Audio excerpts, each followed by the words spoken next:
झटका क्या होता है? बच्चों में ये बहुत ही कॉमनली होता है ऐसा। कभी कभी ये फेब्राइल सीजर जिसको हम कहते हैं कि तेज बुखार के कारण जो झटका आता है उसको हम फेब्राइल सीजर कहते हैं। तो ये अप्रॉक्सीमेटली 2 साल से 5-6 साल तक काफ़ी कॉमनली होता है। नमस्कार, मैं doctor Neeraj, consultant paediatrics and neonatology at Felix hospital, sector 137 Noida. आज हम बात करने वाले हैं बच्चों के झटके के बारे में, सीजर जिसको सीजर कहते हैं। तो झटका क्या होता है? झटका होता है कि बच्चे का abnormal movement of the hand, foot, mouth, eye ball, कुछ का भी होता है, उसको हम सीजर कहते हैं। तो बच्चों में ये बहुत ही कॉमनली होता है ऐसा। तो कुछ बच्चों में झटके का बहुत सारा कारण होता है। सीजर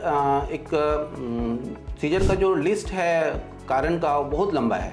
तो जो छोटे बच्चों में होता है, कभी कभी ये फेब्राइल सीजर जिसको हम कहते हैं कि तेज बुखार के कारण जो झटका आता है उसको हम फेब्राइल सीजर कहते हैं। तो ये अप्रॉक्सीमेटली 2 साल से 5-6 साल तक काफ़ी कॉमनली होता है बहुत सारे बच्चों में, क्योंकि हमारा जो ब्रेन का माइलिन शीथ का जो कवर होता है ब्रेन का, वो पूरा फुल्ली डेवलप नहीं हो पाता है बच्चों में। तो इन बच्चों में जब बुखार काफ़ी तेज होता है तो वहाँ से जो इम्पल्सेस है वो लीक होता है, जिसके चलते कि सीजर थ्रो कर जाता है बच्चा। कभी भी बच्चा सीजर थ्रो करता है या झटका आता है तो उसको नेग्लेक्ट नहीं करना है। वो चाहे किसी भी टाइप का झटका हो, तुरंत हॉस्पिटल लेके आना है। अगर आप हॉस्पिटल नहीं ला सकते हो उस समय, तो कुछ बातों का ध्यान रखना है घर पे। बच्चे को तुरंत लैटरल पोजीशन में रख देना है, क्योंकि अगर हम सुपाइन पोजीशन मतलब सीधा रखते हैं तो बच्चा एस्पिरेट कर सकता है, मतलब कि जो भी खाना खाया हुआ है वो सांस की नली में जा सकता है, जिसके चलते बच्चा में चोकिंग हो सकता है, मतलब सांस रुक सकती है, या फिर एस्पिरेट करके एस्पिरेशन निमोनिया भी हो सकता है। तो ये ध्यान रखना है कि बच्चे को तुरंत लैटरल पोजीशन में कर देना है, पीछे से थपकी देना है, बच्चे को थपथपाना है ताकि जो भी है वो बाहर निकल जाए। तीसरा ये है कि बच्चे को होल्ड नहीं करना है ज़बरदस्ती, कि सीजर को रोकने की कोशिश नहीं करनी है, नहीं तो फ्रैक्चर वगैरह हो सकता है। बच्चे को सेफ पोजीशन में रख देना है, कहीं भी ऐसा जहाँ से गिरने का डर है ऐसे पोजीशन में नहीं रखना है, हमेशा सेफ पोजीशन में रखना है। और जब झटका होना बंद हो जाए तो बच्चे को अनअटेंडेड नहीं छोड़ना है कुछ देर के लिए, क्योंकि ये रिपीट हो सकता है, तो हमेशा उसके पास रहना है। और अगर सीजर 1 से ज़्यादा बार हो रहा है तो तुरंत हॉस्पिटल लेके आना है, क्योंकि उसका वर्कअप करना ज़रूरी होता है कि सीजर क्यों आया है।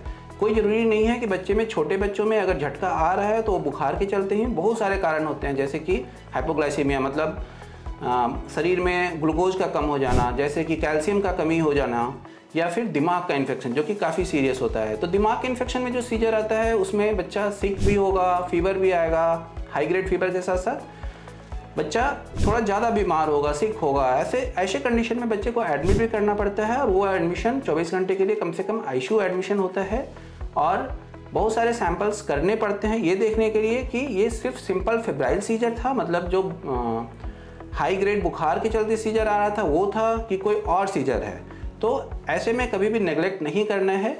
जब भी हम झटके के बच्चे को डिस्चार्ज करते हैं हॉस्पिटल से, तो कुछ बातों का ध्यान रखना है, जैसे कि कोई भी बच्चे को कोई भी ऐसा गेम जो कि झटके आ जाए बीच में तो प्रॉब्लम हो सकती है, तो ऐसा प्ले में पार्टिसिपेट नहीं करने देना है कुछ दिनों के लिए, जैसे कि स्विमिंग।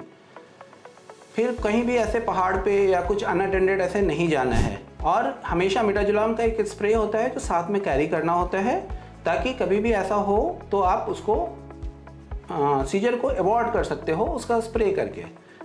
और कुछ भी हो, अगर 1 से ज़्यादा बार झटके आ रहे हैं तो तुरंत नज़दीक के अस्पताल में ले जा करके बच्चे को दिखाना जरूर है। ओके, धन्यवाद। हेल्थ से जुड़ी ऐसी कई और जानकारी के लिए फेलिक्स हॉस्पिटल के यूट्यूब चैनल को सब्सक्राइब करें और अपने सवाल कमेंट बॉक्स के जरिए हम तक पहुंचाएं। और डॉक्टर की अपॉइंटमेंट के लिए दिए गए नंबर 9810455953 पर संपर्क करें।